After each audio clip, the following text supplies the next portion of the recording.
estamos aquí para compartir. Y esa es una de las cosas que quiero también hacer con ustedes, que todo, si en todas las profesiones y en todo lo que uno puede estudiar, uno nunca va a ser como que el tope y no se las va a saber todas. Imagínense estudiando teología y Biblia y todo sobre Dios, que llevamos 2000 años profundizando y todavía estamos, mira, así, un poquitito nada. Pues voy a compartirles por aquí en la presentación para que esto un poquito de forma visual podamos tener alguna, o se nos queda un poquito más fácil, ¿verdad? También como hago con los estudiantes, pues con las imágenes se habla bastante y es importante tenerlo. Entonces, el tema, cristiano está en las causas sociales.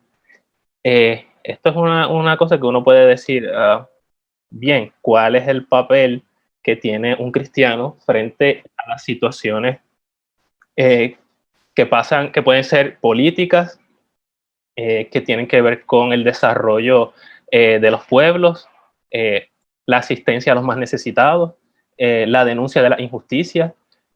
Un católico puede estar familiarizado con algún partido político. ¿Qué tiene que aportar un cristiano a la política en Puerto Rico? ¿Hasta dónde puede llegar?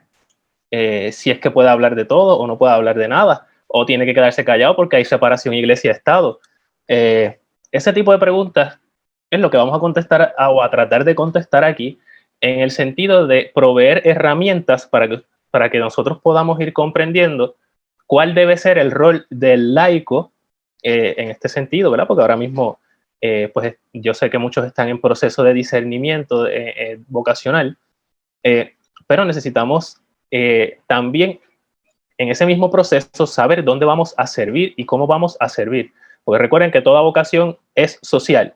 Siempre vamos a estar al servicio de los demás, desde el matrimonio, desde la vida consagrada, desde tu consagración como laico misionero, desde ser religioso, desde el sacerdote, ¿verdad? Todas esas vocaciones, todas están al servicio de la comunidad, comunidad externa y también comunidad interna en la familia. Vamos a, entonces, con una breve introducción, que es lo siguiente. Podemos hablar de que el cristianismo es una ética revelada. ¿En qué sentido? En que el cristianismo no es simplemente un seguir unos pasos, ¿verdad? O seguir una línea de vida como que no, los cristianos hacemos esto, pero esto no lo hacemos porque yo no hago eso porque yo soy cristiano. No es solo eso. El cristianismo en sí mismo es una vocación a seguir a Jesús, ¿verdad? Jesús es el punto de referencia siempre. Pero cuando estamos hablando de cómo nosotros cómo tenemos que hacer esa vivencia o cómo debemos vivir la alegría del evangelio desde un punto de vista, vamos a decirlo así, normativo o de las cosas que tenemos que hacer, de la forma en que debemos hacerlo, podemos hablar de que sí hay una ética y que es revelada. Esta ética es la ética del ágape. Si hablamos del círculo agápico, ¿verdad? En este sentido, siempre va a estar el amor del ágape presente, ¿verdad? Ágape, para los que a lo mejor no se familiarizan con el concepto, es el concepto de amor que Jesús establece o el evangelio se establece como el amor propio de los cristianos. Se utilizaban otros conceptos de amor en griego por la parte de filosófica y también se habla de ellos en el evangelio, pero a pesar de esos tipos de amor, que son el amor de la familia, el amor de los compatriotas, el amor hacia las personas con quien tú sientes una pasión hacia ellas, o tienes una afinidad, que es el tipo de amor de los amigos, a pesar de todas esas, el ágape ama por encima de eso y tiene algo distintivo, que es lo que vamos a ir descubriendo en el proceso de esta presentación y que es la novedad que Jesús viene a traer. De hecho, okay. Jesús habla del amor y habla como ama a tu prójimo como a ti mismo. Pero aquí es donde entra la pregunta. Si nos pide que amemos a nuestro prójimo como a nosotros mismos, o sea, de la misma manera en que tú te amas, en el sentido de que tú cuidas de ti, incluso hasta inconscientemente. Si te da frío, te arropas, si tienes hambre, buscas comida, si tienes sed, buscas que beber. Si tienes que hacer una tarea, tienes que hacer cualquier cosa, haces lo indecible por quedar bien y hacer las cosas bien para ti, para tu provecho. Asimismo, deberíamos hacerlo con los demás. Pero si esto ya se dijo en el Antiguo Testamento, en el libro del Deuteronomio y en Levítico se habla de esto porque Jesús cita el mandamiento de ama a tu prójimo como a ti mismo. Entonces, ¿qué es lo nuevo? Pues eso es lo que vamos a ver poco a poco. Bien, vamos a hablar sobre doctrina social de la iglesia. ¿Por qué? Porque si hablamos de cómo ser cristiano en las causas sociales, tenemos que ver qué es lo que en las causas sociales enseña la doctrina de la iglesia. Ahí en la parte de abajo aparece, déjame ver si puedo acomodar esto aquí. Bien. Ahí aparece, no se vio bien, ¿verdad? A mí se me movieron algunas cosas del PowerPoint, así que disculpen ese detalle. Me vine a dar cuenta a lo último ya. Aparece esta imagen del Papa León XIII, que es el que le dicen el pionero de la doctrina social de la iglesia, pero que no es el primero que habla de doctrina social. Ya desde los tiempos de San Juan Crisóstomo se viene hablando, o hasta de San Agustín, o sea, siglo IV, siglo V, se habla de el papel de los cristianos frente a la labor social y frente a las estructuras políticas. ¿Qué es lo que ofrece el magisterio de la iglesia? O que se le llama doctrina social de la iglesia. Pues tenemos dos definiciones. Esta es la primera. El conjunto de enseñanzas que propone el magisterio de la iglesia, ojo con eso, son propuestas acerca de las exigencias morales, o sea, sobre cómo debemos vivir y cómo debe cumplirlo el orden social a la luz de la revelación. ¿Verdad? Tengamos en cuenta que cuando hablamos a la luz de la revelación, eso no significa Biblia en mano y lo que dice la Biblia. Cuidado, momento. Revelación para todo buen católico y todo buen cristiano es la Sagrada Escritura y la tradición de la iglesia. ¿Por qué? Porque si nos basamos solo en la Escritura y encima en la Escritura mal leída, podemos cometer muchísimos errores al tratar de aplicar eso a la vida social. ¿Ok? Por eso, cuando hablamos a la luz de la revelación, tenemos que tener en cuenta lo que dice la Escritura, sí, y lo que interpreta la Iglesia, sí. Mi interpretación personal es responsabilidad para mí. Porque si yo puedo coger un texto y lo lea y se lee en la misa, y tú miras, ay, qué chévere, y me tocó, y yo qué chévere, esto lo voy a utilizar, ¿verdad? Porque me tocó y tengo unas cosas en mi vida que coinciden, mira qué bien. Eso es responsabilidad para mí. Yo no puedo ir a la otra persona y decirle, toma, esto que dijo aquí el padre, tal, y lo que dice este texto, esto es para ti, para cambiar tu vida. Espérate, ojo, a lo mejor ese texto puede ser que no, pues se me tocó a mí, pero si a él le toca a otro, pues puede ser otra cosa, ¿verdad? Eso para que lo tengamos en cuenta también. Otra definición de lo que es la doctrina social de la iglesia es que es un desarrollo orgánico de la verdad del evangelio. Por lo tanto, no es forzado, ¿verdad? Es un desarrollo orgánico, se va a ir dando en el proceso, poco a poco. Yo no puedo ir ni siquiera a evangelizar de misionero a una comunidad y decirle, tenemos ¿cómo se llama? Un catecismo express. Le voy a dar toda la semana, 2 horas corridas, hay catecismo porque el domingo tienes que hacer la primera comunión. Mira, ¿no? Primero que eso es acoso bueno, más acoso, ¿verdad? Que YouTube ofreciéndote el trial, pero eso es otra cosa. Pero ahí encima, entonces ni es libre, ni estás llevando verdadera alegría del evangelio, estás poniendo presión a la persona y una serie de cosas, ¿verdad? Eso no es un desarrollo orgánico. El desarrollo orgánico es que vayas poco a poco, vas conociendo a las familias, vas dialogando cuáles son sus necesidades, ¿verdad? Eso vamos a verlo más adelante, pero para que vayamos entendiendo esto. Entonces, ¿de qué trata este desarrollo orgánico de la verdad del evangelio? Es sobre la dignidad de la persona humana que se va a cuidar, ese es uno de los pilares, y sus dimensiones sociales, o sea, su desarrollo en todos los ámbitos de la vida social. ¿Qué contiene? Principios de reflexión, formula criterios de juicio y ofrece normas y orientaciones para la acción. Ok, cuando dice que contiene principios de reflexión y formula criterios de juicio, es que si, por ejemplo, sucede algo en el ámbito, vamos a decir, político o en algún tipo de estructura social, tenemos que proveer a aquellos que tienen el deber de cumplir con la formulación de leyes y todas estas cosas, de que reflexionen si realmente lo que están proponiendo va de acuerdo a la justicia social y al bien común. Yo no voy a ir con Biblia en mano a decirles, eso va en contra de las normas de Dios. Calma, el Estado es laico. El Estado yo no puedo ir allá a decirle, tienes que ser cristiano. ¿Por qué no? Porque aquí hay libertad de culto y hay, lo mismo hay una mezquita en Ponce cerca de la catedral, lo que lo mismo está la iglesia metodista y que lo mismo está la iglesia pentecostal más abajo. ¿Ok? Así que suave con eso. Ofrecemos principios de reflexión y criterios de juicio. ¿Para qué? Para que reflexionen si lo que están haciendo va de acuerdo a justicia social, bien común y otra serie de elementos que vamos a ver más adelante. Y ofrece normas y orientaciones para la acción. ¿Ok? Si algo no va de acuerdo al bien común, o sea, al bien para todos, se van a dar estas orientaciones. ¿Ok? Valga la aclaración, antes de que continuemos, de que la iglesia siempre va a defender el derecho natural. ¿Ok? Todo lo que tiene que ver con la naturaleza del ser humano y todo lo que, vamos por ponerles un ejemplo, el matrimonio. El matrimonio es muy anterior a la religión y al Estado, ¿verdad? Por poner un ejemplo. Pero el cristiano reconoce que el matrimonio proviene de la misma naturaleza porque Dios es el creador de la naturaleza. Y al ser creador de la naturaleza, la iglesia siempre va a defender lo que es de la naturaleza y lo que es del orden natural. ¿Ok?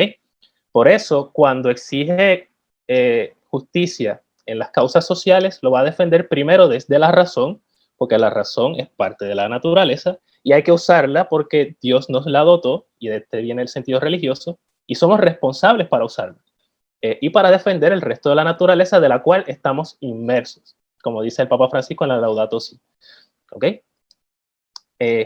¿Cuál sería la novedad? ¿Verdad? Porque si entonces defendemos la naturaleza, ¿qué diferencia tenemos con los hippies y con la gente que cuida la naturaleza y el orden social?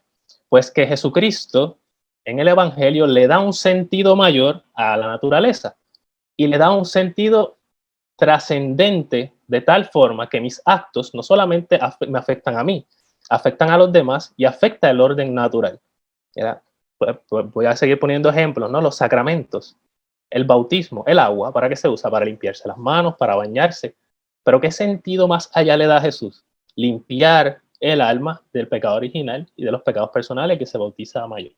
¿Verdad? Sigue simbolizando algo que sí realiza, limpia, pero en este sentido tiene algo más, algo trascendente, que es el limpiar los pecados. Pero no voy a continuar ahí porque si no, esto no terminamos. Ok, entonces, si sabemos que la doctrina social de la iglesia me ofrece todas esas cosas para nosotros poder distinguir qué es lo que hace un cristiano ante las causas sociales y ante lo que nos pasa alrededor del mundo. Entonces, ¿cómo saber cómo yo lo hago? ¿Verdad? ¿Cómo yo puedo discernir cuando suceda algo? Y vamos a suponer, pasa algo en las noticias, ¿ves? Sucede tal, que atacaron, no sé qué cuánto, se aprobó tal ley, o el mensaje del gobernador fulano, tal, tal. ¿Cómo yo puedo discernir si eso que está sucediendo ahí va de acuerdo a la doctrina social de la iglesia, va de acuerdo a un justo juicio, ¿verdad? De la razón, y no estoy yendo yo a criterios míos o estoy influenciado por otras ideologías que puede ser que no estén tan de acuerdo con la doctrina social de la iglesia? Vamos a ofrecer unas guías básicas que son los principios de la doctrina social de la iglesia. Estos principios, el que tenga el DUCAT, apunte por ahí, saque, como dice Fernando Casanova, saque la libretita y saque el lápiz, bolígrafo, apunte. En el DUCAT, desde el número 84 al 111, va a hablar estos mismos puntos que yo le voy a enseñar aquí, quizás en otro orden, lo que sea, pero a mí por lo menos en cuestión pedagógica los he querido poner de esta forma. Lo he dividido en cuatro puntos principales. Uno es la dignidad de la persona humana. Segundo, el bien común, que lo he unido al destino universal de bienes, porque están muy entrelazados. Tercero, la solidaridad. Y cuarto, la subsidiariedad. Esa palabra que tiene tanta I y es tan complicada a veces de pronunciar, es subsidiariedad, ¿verdad? Si usted dice subsidiariedad, pues está eso mismo. Ok, vamos a ir poco a poco. Estos 4 puntos van a ser las bases y fundamentos para usted poder discernir sobre las situaciones sociales y saber si están de acuerdo a la doctrina social de la iglesia o no.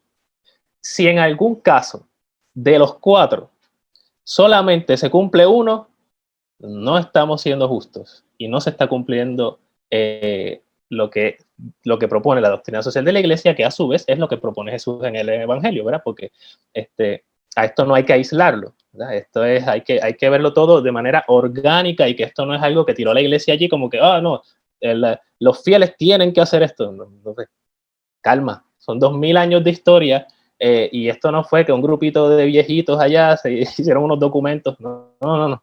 Son 2000 años de reflexión y todo el tiempo esto se está actualizando constantemente y nos lo pone al servicio nuestro para que nosotros también podamos aportar dentro de nuestras circunstancias, porque somos una iglesia sinodal, ¿verdad? Una iglesia en comunidad. Vamos allá. La dignidad de la persona humana. En el catecismo estaría ahí en el punto 2273, cuando habla de la dignidad de la persona humana, se habla de que tenemos unos derechos que son inherentes a nuestra naturaleza humana. Deben ser reconocidos todos estos derechos por parte del Estado, y no solamente reconocidos, sino respetados desde el momento de la concepción hasta la muerte natural, ¿verdad? Porque en ningún momento de nuestro desarrollo nosotros nos detenemos en el desarrollo. O sea, somos, vamos a decirlo así, el embrión, ese embrioncito cuando éramos más pequeños, ese embrión en desarrollo estamos ahora mismo, ¿verdad? Así que en cualquier momento que que nuestra vida termine, va a ser porque el desarrollo en el que estábamos creciendo se detuvo, ¿verdad? Y ahí se detuvo y ahí fue nuestra muerte. Desde el comienzo de nuestra concepción empieza ese desarrollo y después de los 9 meses se nace y después se continúa. Por lo tanto, no existe tal cosa como hablar de la palabra aborto, ¿verdad? ¿Por qué? Porque de todas formas estás asesinando a la persona. No estás abortando una misión. Una misión se aborta cuando tú ibas de camino, la dejaste, viraste para atrás y te fuiste para tu casa. El embrión no vuelve para su casa. El embrión se muere, se acabó. Se muere, se asesina, se acabó, punto, ¿verdad? No hay más nada que decir. Un ser humano que iba en proceso de crecimiento, se le detuvo su proceso de crecimiento, ¿verdad? Eso es lo que, a lo que nos referimos. Lo mismo podría suceder ahora, en la juventud, más adelante en la adultez o en la vejez. El desarrollo es el mismo, la persona es la misma y debemos respetar ese desarrollo completito desde el comienzo hasta la muerte natural, ¿verdad? Entonces, cuando la iglesia defiende el derecho a la vida, no lo hace desde una perspectiva religiosa, lo hace desde una perspectiva natural. Y evidentemente lo que ya dijimos al principio, si es natural, es parte de la creación de Dios y como cristianos defendemos la creación de Dios. Y muchísimo más si esta creación es el ser humano, por su dignidad no solo intrínseca a su naturaleza humana, sino por ser imagen y semejanza de Dios. Y ahí lo vemos desde la fe. Por lo tanto, desde los 2 puntos de vista, si nos preguntan desde la fe, claro, somos imagen y semejanza de Dios y tenemos una dignidad por eso. Si nos preguntan desde la razón, somos parte de la naturaleza y somos los responsables de la naturaleza. Por lo tanto, nuestra dignidad es mucho mayor que cualquier otra obra de la naturaleza y cualquier otra especie de la naturaleza y cualquier otra parte de la creación. Por lo tanto, nuestra dignidad debe ser respetada. Y eso es de razón, eso no es de fe, ¿verdad? Tengámoslo en cuenta, ¿verdad? Para que podamos hacer las distinciones propias cuando nos cuestionen sobre nuestra fe. Bien, aquí hay un texto del Catecismo de la Iglesia Católica, que es ese mismo número, y sí, es lo mismo, ¿verdad? Son derechos inalienables de la persona, reconocidos y deben ser reconocidos y respetados. Voy a continuar. Bien, el bien común. Ok, cuando hablamos de el bien común, estamos hablando de la totalidad de condiciones para que el ser humano se pueda desarrollar lo más fácilmente en su totalidad y en su plenitud. ¿Ok? No es sumarle cosas, ¿verdad? No es ir aquí y ponerle una casita y después más adelante ponerle una lavadora y después más adelante ponerle...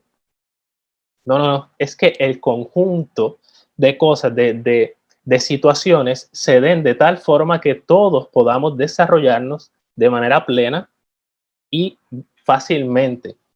En este sentido, aquí, para que haya bien común, y evidentemente eh, todo lo que tiene que ver con el destino universal de los bienes, es porque nosotros lo reflexionamos desde esta forma. Volvemos otra vez a la naturaleza. Dios es el creador de todo, por lo tanto, toda la naturaleza y todo lo que hay en el universo le pertenece a todos. Por lo tanto, debe haber una responsabilidad desde las más altas instancias hasta las más bajas para que todos los bienes que están en el mundo puedan llegar a todos de una manera adecuada para su desarrollo integral. Cuando esto no sucede, entonces es cuando estamos viendo que lo que hay es bienes particulares.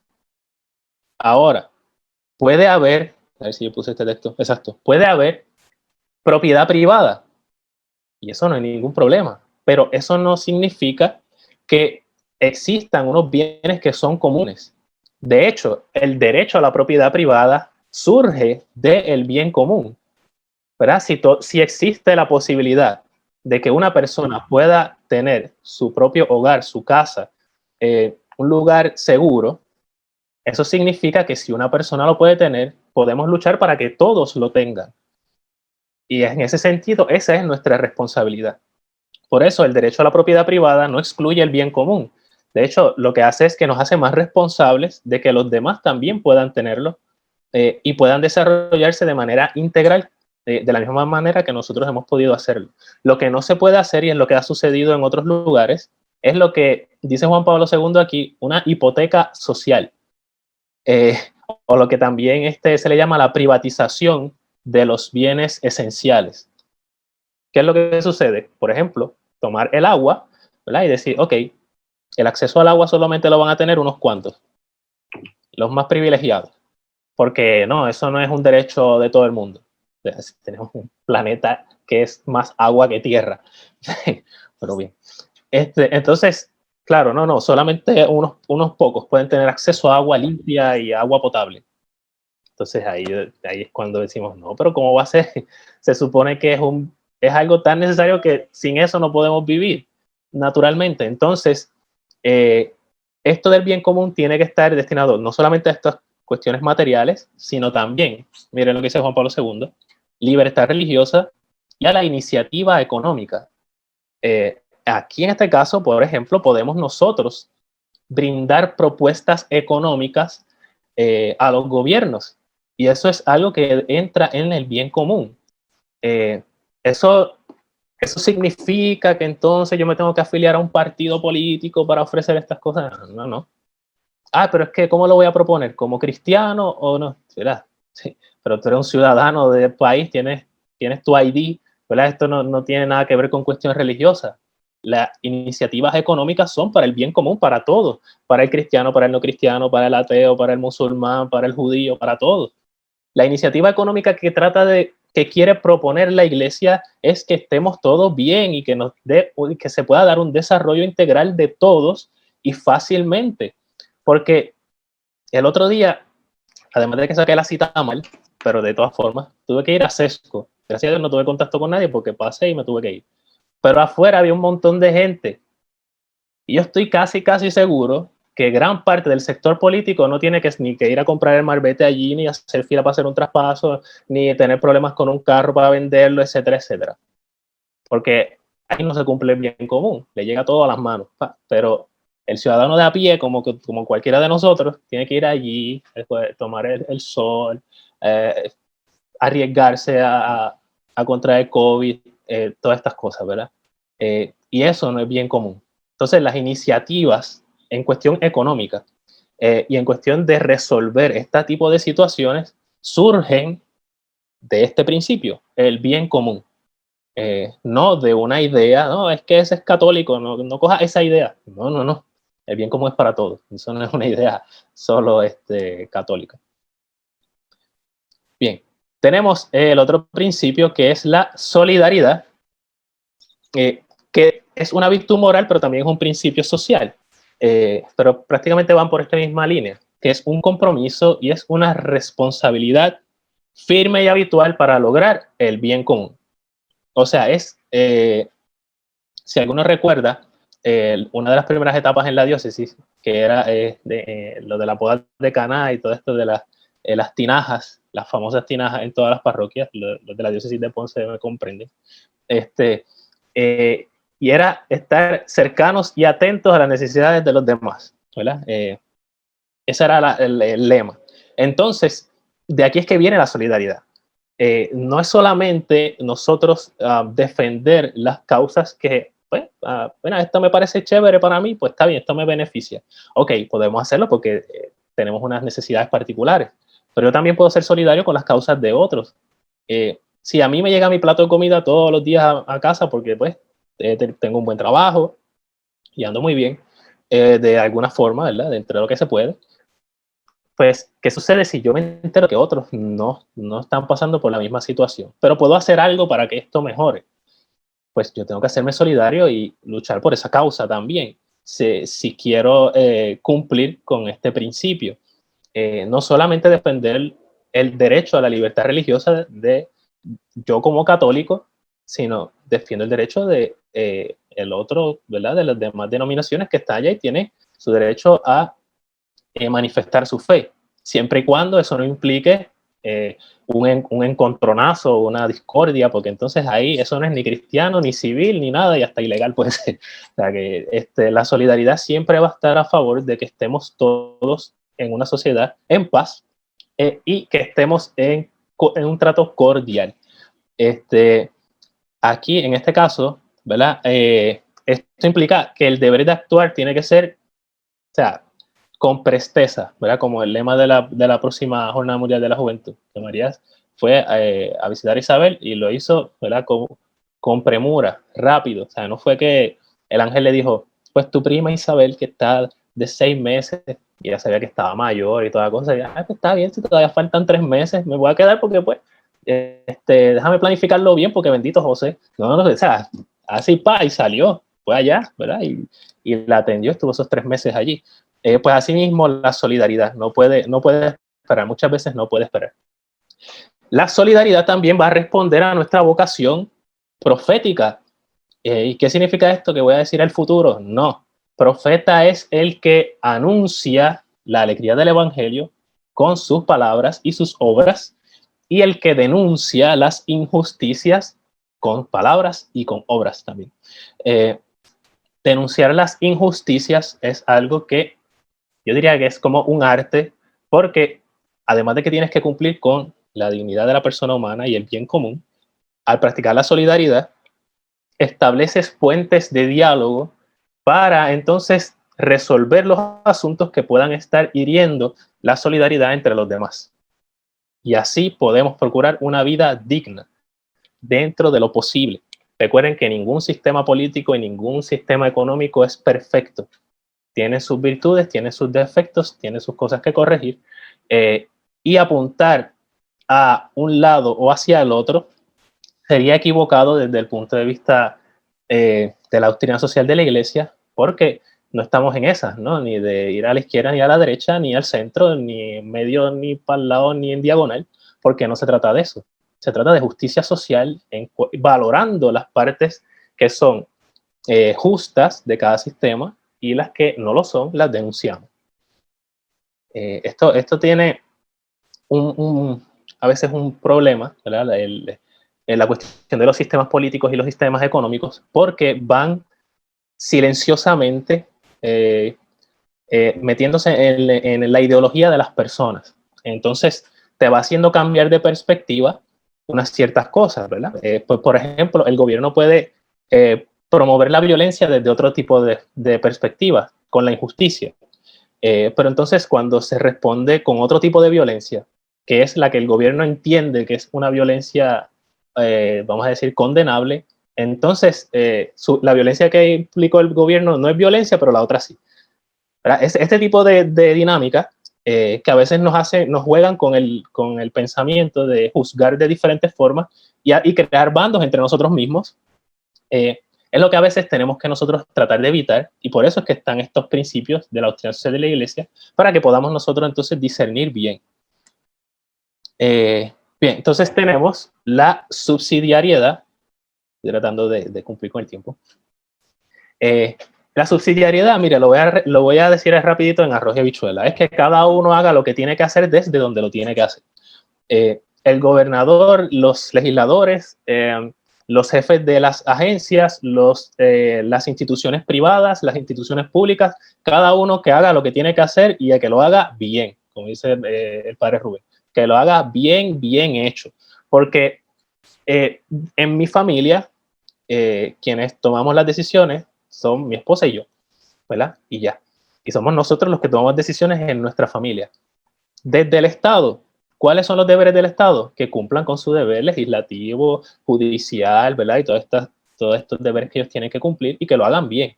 Si el Estado ve que hay unas ciertas injusticias en un sector donde no necesariamente tiene la jurisdicción primera, entonces puede intervenir. Pero mientras tanto, cada cual en su lugar hace lo que tiene que hacer y lo hace bien. Mientras lo haga bien, no hay ningún problema.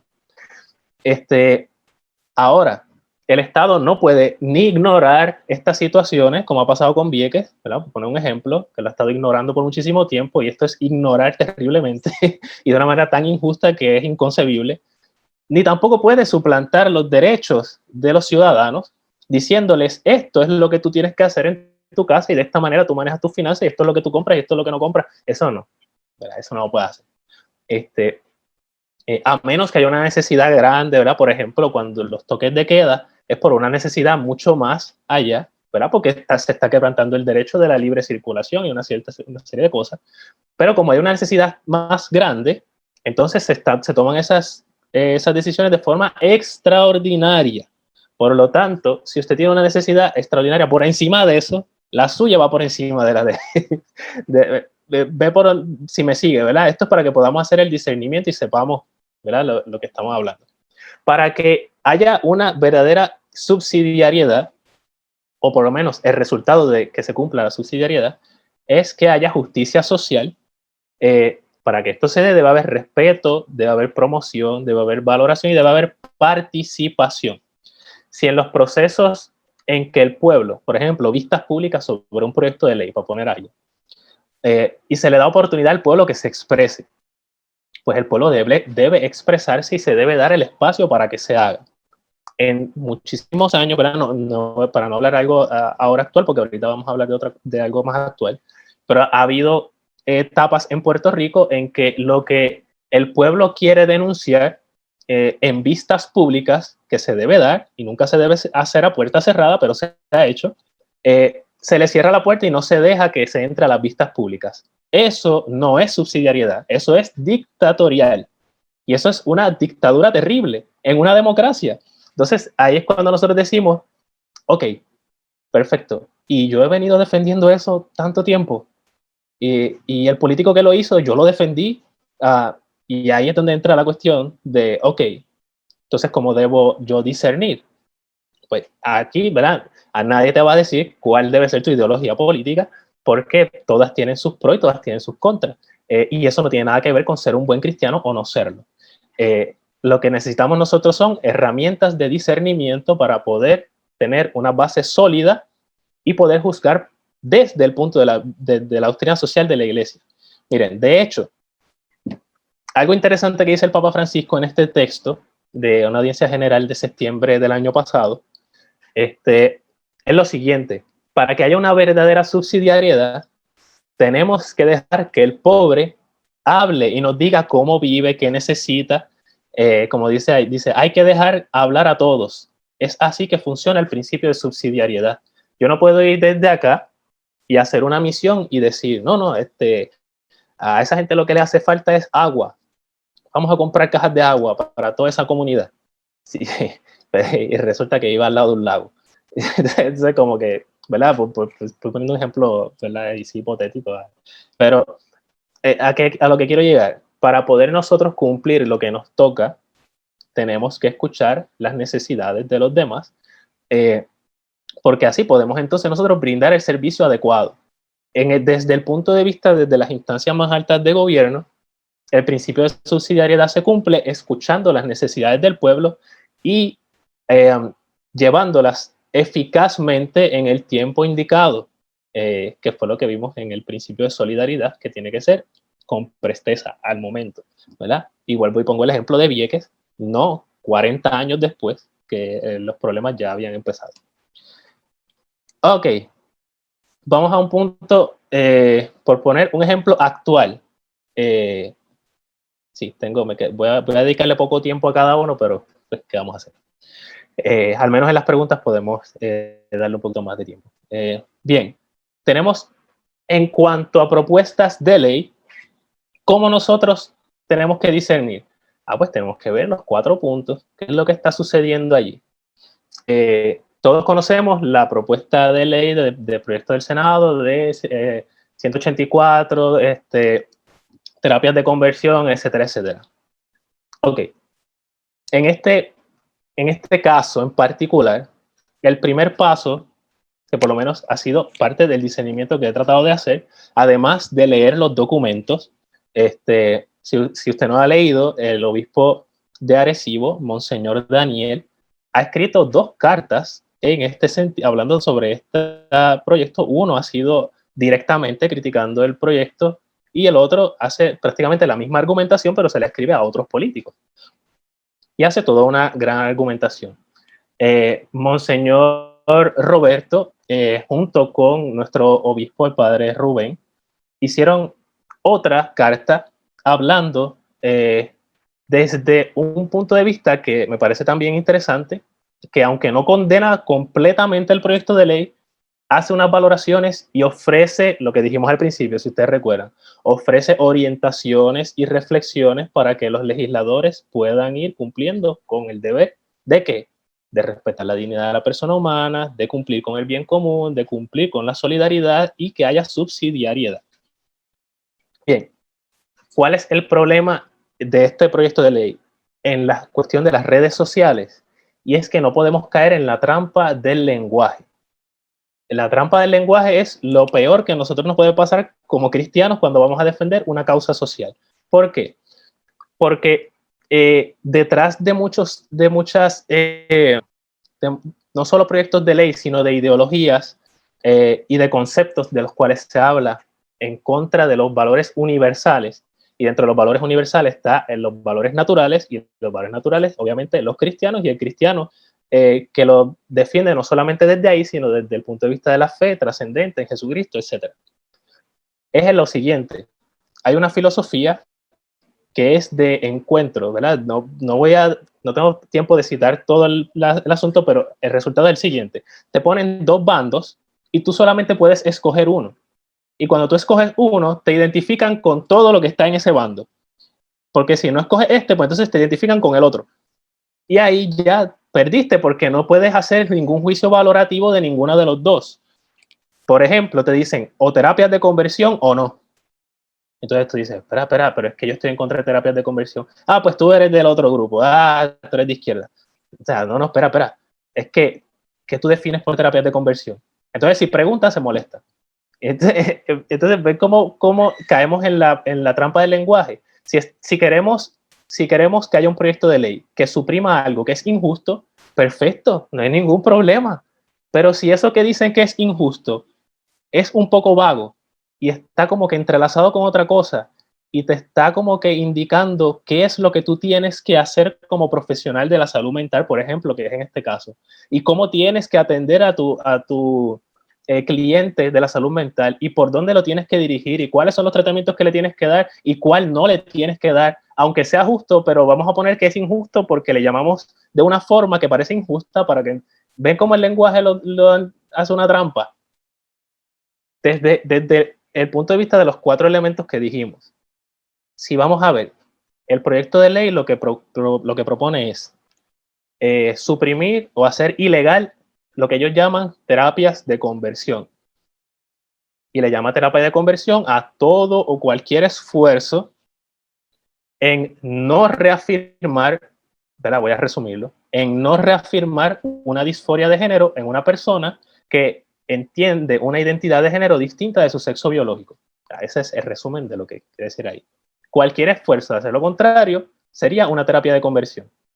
Pero resulta que hay tratamientos de diálogo y de acompañamiento que no buscan ni afirmar la disforia de género, ni suprimir la disforia de género, sino lo que dice el DSM, continuar acompañándolo en un proceso de diálogo y de descubrimiento de su identidad sin ningún problema. Pero resulta que sí, que todo esto que yo acabo de decir ahora, que es completamente justo, científico y completamente legal hasta el momento, cae dentro de terapia de conversión, por lo tanto sería ilegal. ¿Ven por qué la situación esta de, primero, dignidad de la persona humana, se busca defenderla? Bien, vamos a decir que sí. Dos, ¿se busca el bien común con esto que acabamos de decir ahora? Pues no, ya se dañó. No busca el bien común. ¿Por qué? Porque estás defendiendo una parte de las comunidades de ciertas personas y estás dejando otras aparte. Por lo tanto, ya perdió el bien común. Solidaridad, claro que hay solidaridad porque se está buscando que haya personas, ¿verdad? Que diga, ok, mira, me voy a identificar con estas personas que a lo mejor tienen un problema y hay que ayudarlos. Vamos a decir que sí. Subsidiariedad, no se cumple. ¿Por qué? Porque el Estado me está tratando de decir lo que yo tengo que hacer en mi casa, con mi gente, ¿verdad? Y a los psicólogos les está diciendo qué tienen que hacer, cómo tienen que hacerlo. ¿Ve por dónde va la cosa? De los 4, solamente cumple 2. Eso significa que yo me voy a ir en contra completamente del proyecto o voy a ir, bueno, vamos a entablar diálogo. Algunas cosas sí, otras cosas no, vamos a ver. Cualquiera de las dos posturas, usted está en la libertad de hacerlo, no hay ningún problema. ¿Usted quiere protestar en contra, 100% en contra del proyecto? Perfecto, eso está en su derecho. Algunas cosas está en contra y en otras no, y esta me parece que sí, esta me parece que no, y podemos dialogar y vamos a ver cómo podemos establecerlo. Perfecto, eso es parte de la solidaridad y de la subsidiariedad, porque a nosotros como ciudadanos nos toca también colaborar para que las leyes sean justas para todos. Por lo tanto, también estamos cumpliendo con nuestros derechos. Así que no, es que eso es de independentistas contra estadistas. No, eso no tiene nada que ver. Usted tenga la ideología que usted tenga en cuestión de estatus, es otra cosa. Usted no peca por eso, ¿verdad? Eso es otra cosa. Acá voy a pasarlo rápido, ¿verdad? Sobre denunciar las injusticias.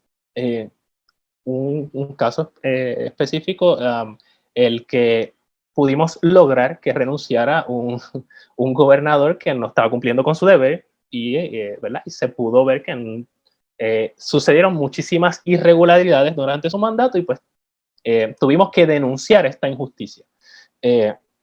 Y se logró, ¿verdad? Esto no tiene que ver con partidos políticos ni nada, porque ahí hay un chorro de gente y no todos tenían las mismas ideologías, pero una cosa era clara, la injusticia era completamente clarísima y había que hacer algo. Entonces todos se unieron y para que ustedes se den cuenta cómo la iglesia te provee los elementos para decir, esto es una causa de injusticia, hay que denunciarla, es nuestro deber como bautizados hacerlo, y todos lo coincidimos porque la justicia no tiene nada que ver con cuestión religiosa ni nada, porque es parte de la naturaleza humana de usar la razón que es propia del ser humano y que es naturaleza humana y que es creación de Dios, y que si creemos en Dios, pues somos católicos, ¿verdad? Y toda esta cuestión, pues, obviamente, pues, ustedes me entienden, ¿verdad? Seguimos todo el hilo. Defendimos la dignidad de la persona humana por toda la gente que murió en el huracán María y el que estuvo al mando no hizo nada. Defendimos el bien común porque evidentemente cuando él saliera, pues todas las cosas iban a estar, ¿verdad? Al menos era menos peor. La solidaridad porque nos unimos todos para hacerlo y subsidiariedad es nuestro deber hablar cuando hay injusticias y cumplimos con nuestro derecho de poder hacer lo que hicimos, ¿verdad? Entonces, cumplimos estas 4, así que sin ningún escrúpulo podías ir a la protesta y no pasa nada. De hecho, vi mucho religioso y para que ustedes vean lo que es la solidaridad, cuando yo fui a la protesta, yo me estacioné porque en la primera iglesia bautista de Río Piedras, porque la pastora es amiga mía. Y nos unimos en esto, ¿verdad? Y salimos juntos en la cuestión de la protesta, porque es una cuestión de que había que denunciar una injusticia y pues, claro, hicimos una denuncia pacífica y todo cosas, ¿verdad? Esto no es una cuestión de hacer tanto escándalo. Bien, para ir terminando, ¿verdad? Porque ya Ángel me estaba mirando con cara de que... bien, Jesús nos trae este mandato y por qué tenemos estos elementos, ¿verdad? No es para atacar a nadie ni a decir ahora yo soy el Superman político de las causas sociales, no. Estos elementos son para cumplir el mandato de Jesús de ámense los unos a los otros, no solamente amar al prójimo como a ti mismo, sino aún más allá. Ámense los unos a los otros como yo los he amado, como Jesús nos ha amado. Por eso, cuando usted tenga duda de cómo debe amar a los demás, mira el crucifijo y ahí está la respuesta. Si no ha llegado a botar sangre todavía, pues todavía no lo ha amado suficiente y siempre hay espacio para más. Y no tan solo esto, porque quizás, diadre, wow, no, de hecho es más. Incluso amen a sus enemigos, hagan bien a los que los odian, bendigan a los que los maldicen, oren por quienes los insultan. Si alguien te pega una mejilla, ofrécele también la otra. O sea, la predicación del evangelio, además de amarte al prójimo como a ti mismo, chévere. Amar al prójimo, ¿verdad? Como Jesús, yadre. Pero es más, hay más, y es esto. Porque siempre que hagamos, cumpliendo todas las exigencias de la doctrina social de la iglesia, haciendo el discernimiento con los 4 puntos, siempre tenemos que tener en cuenta que lo hacemos porque amamos a Dios sobre todas las cosas y amamos a nuestro prójimo. Y lo amamos como Jesús lo amó y no queremos que caigan en injusticias y no queremos que le pase nada malo a nadie y queremos que todos podamos vivir en comunidad y tener todas las oportunidades posibles. No es para marginar a unos o a otros por su ideología, por su pensamiento, por su estilo de vida. Cada cual en ese sentido es libre. El que vive el evangelio lo predica con palabra y con obra, y el amor siempre por encima de todo, ¿verdad? Incluso el que conoce lo que es el derecho canónico, si vas al último canon, al último del libro, dice, después de todas esas leyes, el último dice, pues, el amor va por encima de todas las demás. Y recordando que estamos en el año de San José, y San José es el ejemplo de acogida, como dice el punto 4 de la Patris Corde. Hagamos, ¿verdad? Todo, incluso imitando a José, vamos a pedirle a José que nos ilumine, porque San José vive una situación difícil en su época. Él conocía, vamos a ponerlo desde esta perspectiva, conocía las escrituras, sabía que el Mesías tenía que nacer en alguna familia, en algún lado, y resulta que fue en su familia, y él no se sentía digno de que eso sucediera en su familia, y por eso es que decide irse. Algunos dicen que dudó de María y tal, al menos desde la teología que yo he estudiado y hasta donde podemos verlo, hasta en los textos originales si quiere, y eso después lo podemos discutir. Él no dudó de ella nunca, simplemente se sintió indigno de que el Mesías naciera en su casa, porque él no pensaba que fuera lo suficientemente bueno para criarlo. ¿Quién más adecuado que San José? Pero bien, así son los humildes de Dios. Y lo cuidó. Primero, veló por la dignidad tanto del niño como de su esposa. Cumplió con el bien común, porque el quedarse allí con ella también iba a defender su dignidad, porque muchos sí iban a dudar. Recuerden que fue un embarazo por obra del Espíritu Santo, y muy difícil de que la gente cercana se lo creyera. Hubo una solidaridad con este acontecimiento y además cumplió con su deber como buen judío justo y como padre de familia. Así que él cumplió esos 4 puntitos de la doctrina social de la iglesia y es nuestro protector universal de la iglesia. Para terminar, concluimos con un compromiso social. ¿Cuál va a ser? Amar. No podemos perder digamos, el asombro por las cosas. Cuando llegamos a misa, escucha la lectura, asómbrate, cautívate, entusiasmate. No digas, ay, eso ya yo lo escuché otras veces. Ay, sí, esa es la parábola de siempre. No. Escuchemos la palabra, acojámosla al corazón y llevamos esta obra a las manos, como dice Papa Francisco. No solamente que se quede ahí. En todas las vocaciones podemos amar Y como dice el Evangelio, lo que le hiciste a uno de estos mis hermanos más pequeños, conmigo lo hiciste. Cualquier cosa, con cualquier persona, se lo estaba haciendo a Jesús. Ya, terminé.